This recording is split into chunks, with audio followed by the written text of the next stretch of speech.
Hi, how are you today or tonight or whatever time zone you are watching this video?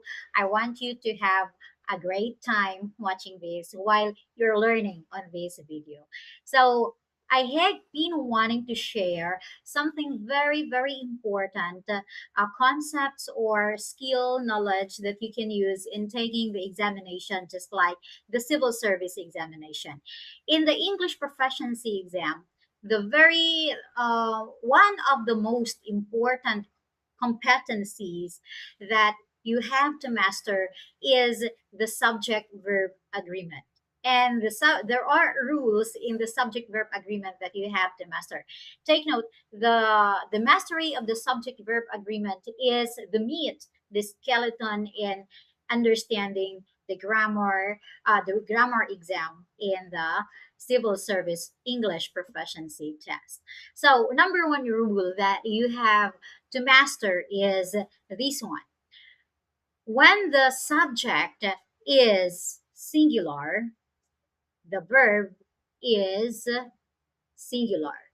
When the subject is plural, the verb is plural. So, what do I mean by this? When we see subject, this is what we are or who we are talking about in the sentence. And when we see verb, this is the action that the subject is actually taking into. So, for example, the subject is my father. Okay, my father is singular. So we say my father has many duties. So how many father do I have? I only use one, so it is father, my father. Okay, since father is singular, we use the verb has because the rule says that when the subject is singular, the verb is singular. Okay, so another example, my mother teaches 50 boys and girls. How many mother? There is only one mother that I mentioned. And the verb there is teaches. And teaches is singular because mother is a singular subject. So we say teaches. Okay? Now that is for singular. Question. What if the verb, what if the subject is plural? What will be the verb? Of course, when the subject is plural, therefore the verb should also be plural. Okay, so for example, um, the boys come to school early. The boys come to school early. So the subject in the sentence is the boys, and it tells us that the boys is in plural form. Therefore, we use the verb come in a plural form. Okay, the verb come, and it does not end with s. Okay, so there is this thing in the classification of the verb in the singular subject and the verb in the plural subject. Okay, so what is that confusion that we have to clarify?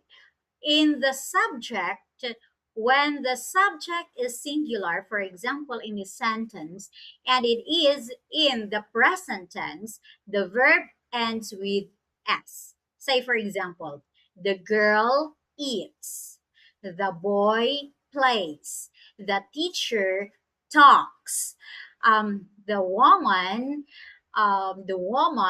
what? Okay, the woman reads. Okay, so singular subject and the verb in singular subject ends with s. Okay, however, when the subject is plural, the verb does not end with s. So we say the girls eat, the boys play, the teachers teach. The women read.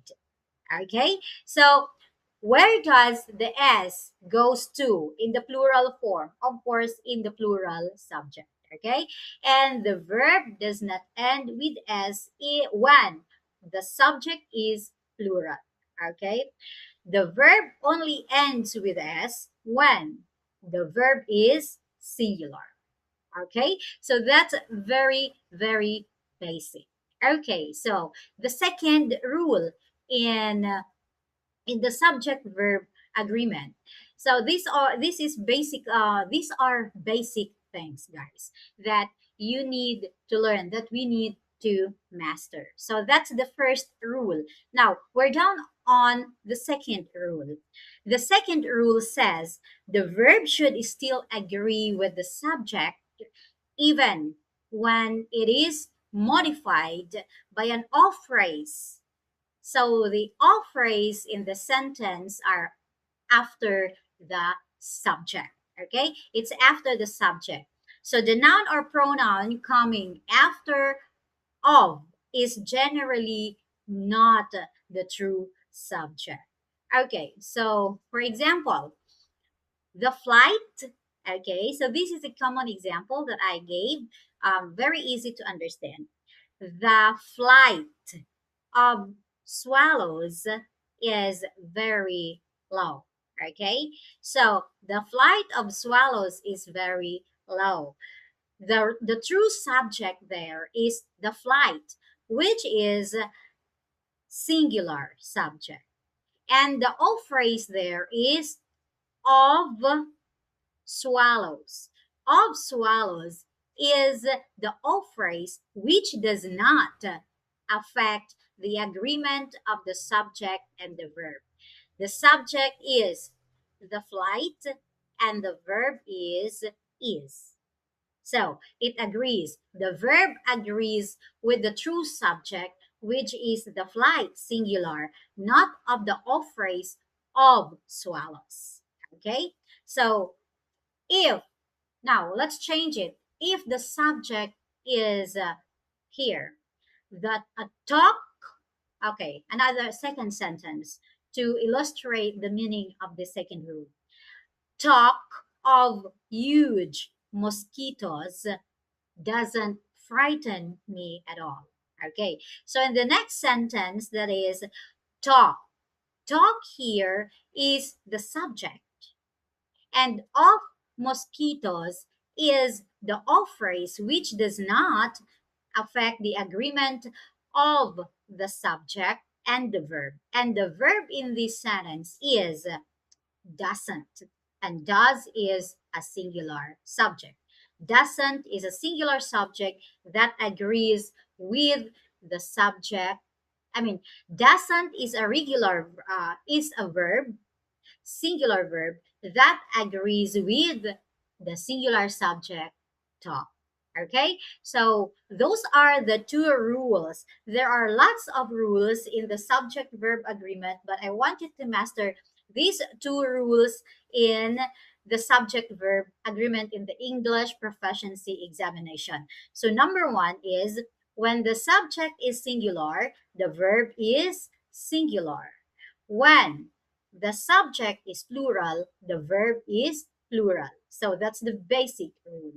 Now, the second rule, okay? So the second rule that you have to master is the verb should still agree with the subject even when it is modified by an off phrase. The off phrase, by essence, does not affect the agreement between the subject and the verb. Okay? Thank you very much for listening tonight. And if you like this video, if you learned something from this video, please like and share so that other people may also learn. This is your friend, Marisa. Bye.